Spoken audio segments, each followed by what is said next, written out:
আজ আবারও চলে এলাম তোমাদের মাঝে নতুন আরেকটি ভিডিও নিয়ে। এতক্ষণে তো বুঝতেই পেরে গিয়েছো ফেলে দেওয়া এই ডিমের খোলা দিয়ে কিছু একটা নতুন বানাবো। তোমরা কি কেউ আন্দাজ করতে পারছো?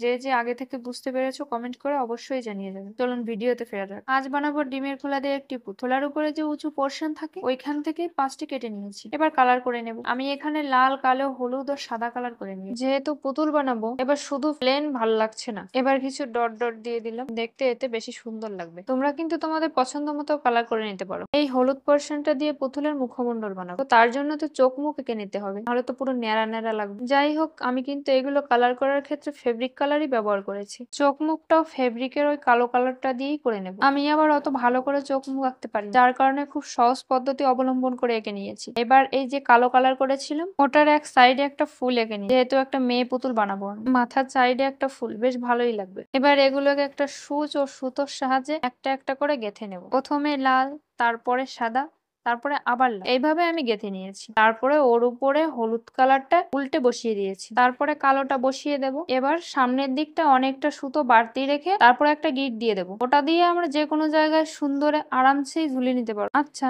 তোমরা কে কে আমার মতো এরকম নতুন নতুন কিছু তৈরি করতে পছন্দ করো? আমি না ছোটবেলা থেকেই করি, তবে সেগুলো কখনো ক্যামেরা বন্দি করা হয়। এখন কেন জানি মনে হচ্ছে তোমাদের সঙ্গে একটু শেয়ার করি, তার জন্য ক্যামেরা বন্দি করছি। এত কষ্ট করে ভিডিও করে সেগুলো এডিটিং করে তারপরে তোমাদের সামনে উপস্থাপন করি, তারপরে তোমরা যদি একটু ভালোবাসা না দাও তাহলে তো ভিডিও করার ইচ্ছাটাই মরে যায়। চাইলে এভাবেই রাখতে পারো, কিন্তু আমি একটু কালো সুতো দিয়ে বেনুনি করে নিয়েছি, সেটা মাথার দুই পাশে দুটো লাগিয়ে দিয়েছি। এতে বেশ ভালো লাগছে। ভিডিওটি কেমন হয়েছে জানাবে কিন্তু। ভালো লাগলে অবশ্যই আমার সঙ্গে থাকবেন। টাটা।